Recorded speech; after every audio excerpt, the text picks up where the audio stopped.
Hnífur Abrahams, Abraham's Dagger, is a 2007 crime thriller by Ottar M. Northfjorth. It was a bestseller, and was nominated for the 2008 Drop of Blood Prize, Iceland's main prize for crime fiction. The novel is in the style of Dan Brown's The Da Vinci Code. Synopsis: the events of the novel take place over the course of one day, set against a background of post-9/11 tension between Christian and Muslim identities in New York. The novel begins with the murder of Paul Filer, an academic specialist in Abrahamic theology who works at the Metropolitan Museum of Art, by Charles Hogue, a CIA agent, shortly before Filer is due to give a revelatory lecture at an academic conference in New York.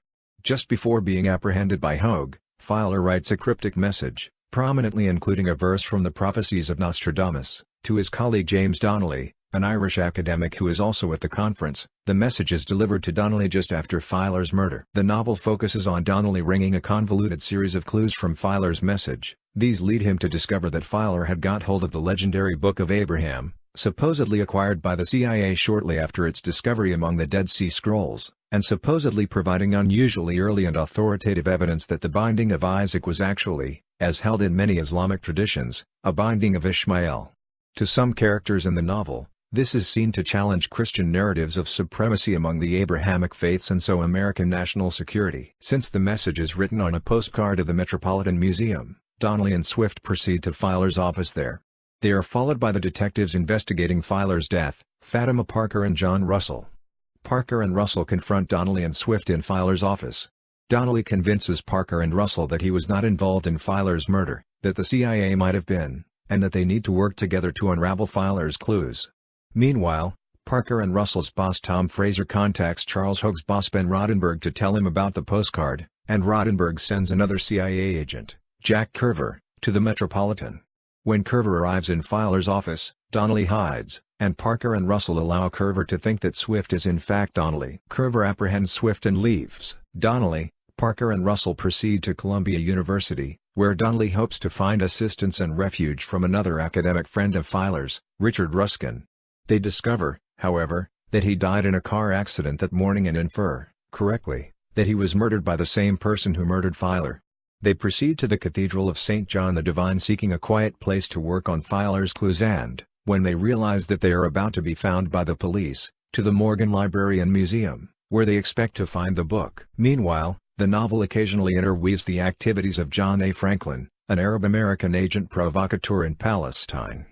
Back in New York, Hogue requests the book, which is held at an institution called Strategic Business Alliance Incorporated, with the intention of destroying it, but he finds it missing and realizes that Filer has stolen and hidden it.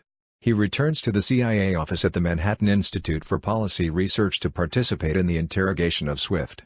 A mysterious, high-ranking government official called Richard Harani, on hearing of his old friend Filer's death, flies from Washington to New York. Discovering that Swift has been apprehended, Harani uses his influence to meet Swift, and engineers his escape from the CIA, apparently by knocking Hogue unconscious. Harani and Swift meet Donnelly, Parker, and Russell at the Morgan Library, swiftly followed by Hogue. It transpires that Hogue, Russell, and Harani are all members of the Project for the New American Century, and it is Harani, and not Hogue's CIA boss Rodenberg, who was behind the murder of Filer. These three hold Donnelly, Swift and Parker at gunpoint. It turns out the book is not at the Morgan Library but rather than Filer had left it with his neighbor Maria Morgan, so the whole group proceeds there where they indeed find the book.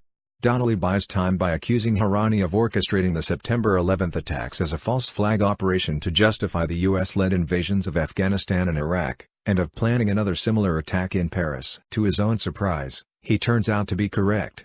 Russell concludes that Harani's position is immoral. Fraser hears about the disturbance at Morgan's flat and tips off Rodenberg and Curver, who have already realized the connection of Harani, Hogue, and Russell to the New American Century. Together, Rodenberg, Curver, and Russell kill Hogue and apprehend Harani, foiling Franklin's terrorist plot in Paris. The novel ends with Donnelly starting a relationship with Parker. Translations: the novel was published in Dutch translation in 2009 as Abraham's Mess.